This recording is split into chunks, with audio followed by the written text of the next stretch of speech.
இன்றைக்கான வீடியோவில் நாங்கள் ஐஃபோன் ஸ்க்ரீனை எப்படி ரெக்கார்ட் பண்ணிக்கிறேன்னு பார்த்துக்குவோம். இப்போ ஸ்விப் பண்ணி பார்த்தீங்கன்னா இந்த இடத்துல நிறைய ஆப்ஷன் இருக்குது. இதில் பார்த்தீங்கன்னா ரெக்கார்ட் ஆகிட்டு இருக்குது. இந்த ரெக்கார்ட் சிம்பலும் இந்த இடத்துல இருக்குது.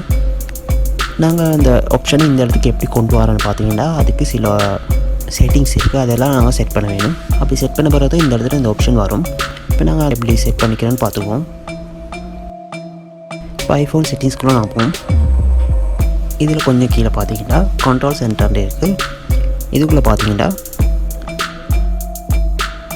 இதில் டாப்பில் பார்த்தீங்கன்னா ரெட் கலர் மார்க் போட்டு சில ஆப்ஷன் இருக்குது. இந்த ஆப்ஷன்ஸ் நாங்கள் ஏற்கனவே எட் பண்ணி வச்சது. இப்போ இது கொஞ்சம் கீழே பார்த்தீங்கன்னா ப்ளஸ் பட்டன் போட்டு நிறைய ஆப்ஷனை பார்க்க முடியும். இந்த ஆப்ஷன்கள்லாம் எங்களால் எட் பண்ணிக்க முடியும். இதில் பார்த்தீங்கன்னா நான் ஏற்கனவே ஸ்க்ரீன் ரெக்கார்டரை எட் பண்ணி வச்சுருக்கேன். இதில் நாங்கள் எட் பண்ண பிறகு எங்களுக்கு தேவையில்லைன்னா அதை ரிமூவ் பண்ணிக்க முடியும். இந்த ரெட் கலர் மைனஸ் பட்டனை ப்ரெஸ் பண்ணால் ரிமூவ்ன்ற ஒரு ஆப்ஷன் வரும். இதை ப்ரெஸ் பண்ணி எங்களால் ரிமூவ் பண்ணிக்க முடியும். நாங்கள் ரிமூவ் பண்ண பிறகு கீழே அந்த ஆப்ஷன் எட் ஆயிரும். இப்போ திரும்ப அந்த ஆப்ஷன் வேணும்னா ப்ரெஸ் பட்டனை டச் பண்ணால் திரும்பவும் எட் ஆயிரும். இப்போ நாங்கள் ஒரு ரெக்கார்டிங்கை ஸ்டாப் பண்ணணும்னா நாங்கள் ஸ்க்ரீனை ரெக்கார்ட் பண்ண தொடங்கின பிறகு டாப்பில் பார்த்தீங்கன்னா ரெட் கலர் மார்க் கொண்டு இருக்கும். ரெட் கலர் பார் உண்டு. இப்போ நாங்கள் டச் பண்ணி வேணும்.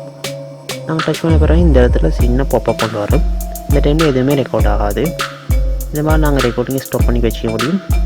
இது நாங்கள் கேன்சல் பண்ணணும்னா திரும்பவும் அந்த ரெக்கார்டிங் தொடர்ந்து ரெக்கார்ட் ஆகும். இல்லாட்டி இதோடு இந்த வீடியோ முடிச்சுக்கணுன்னா எங்களுக்கு ஸ்டாப் பண்ணிக்க முடியும். இந்த இடத்துல பார்த்தீங்கன்னா ரெக்கார்டிங் ஆப்ஷன் இருக்குது. இப்போ பார்த்தீங்கன்னா சில டைமில் எங்களுக்கு வாய்ஸ் எதுவும் ரெக்கார்ட் ஆக தேவையில்லை. ஸ்க்ரீன் ரெக்கார்டிங் மட்டும் இருந்தால் போதும். அந்த மாதிரி டைமில் எங்களுக்கு மைக்ரோஃபோனும் ஆஃப் பண்ணி வச்சுக்க முடியும். அதுக்கு என்ன செய்யணும் பார்த்தீங்கன்னா இந்த ரெக்கார்டிங் மார்க்கை லாங் ப்ரெஸ் பண்ண வேணும். அப்படி பண்ணினீங்கன்னா இந்த மாதிரி ஆப்ஷன் வரும். இதில் பார்த்தீங்கன்னா மைக்ரோஃபோன் ஒன் இருக்குது. இதை எங்களால் ஆஃப் பண்ணி வச்சுக்க முடியும். நீங்கள் எந்த ரெக்கார்டிங் ஸ்டார்ட் பண்ண முடியும் இந்த இடத்துல மைக்ரோஃபோன் ஒன்றா ஆஃப் பண்ணி செக் பண்ணிங்க. இன்னும் வந்து பார்த்தீங்கன்னா நாங்கள் ரெக்கார்ட் பண்ணி ஸ்டார்ட் பண்ணும்போது இந்த இடத்துல இருக்கிற ரெக்கார்ட் ஆப்ஷனை நாங்கள் டச் பண்ணிக்கோம். அப்போ எங்களுக்கு ஸ்க்ரீன் ரெக்கார்ட் ஆகிட்டுருங்க. நாங்கள் திரும்பவும் இந்த ஆப்ஷனை டச் பண்ணோன்னா அந்த ஸ்க்ரீன் ரெக்கார்டிங் ஸ்டாப் ஆயிரும். இந்த மாதிரி எங்களுக்கு வீடியோ ஸ்டாப் பண்ணிக்க முடியும். ஓகே ஃப்ரெண்ட்ஸ், அவ்வளோதான் ஃப்ரெண்ட்ஸ். இந்த மாதிரி எங்களுக்கு எங்களோட ஐஃபோனுடைய ஸ்க்ரீனை ரெக்கார்ட் பண்ணிக்க முடியும்.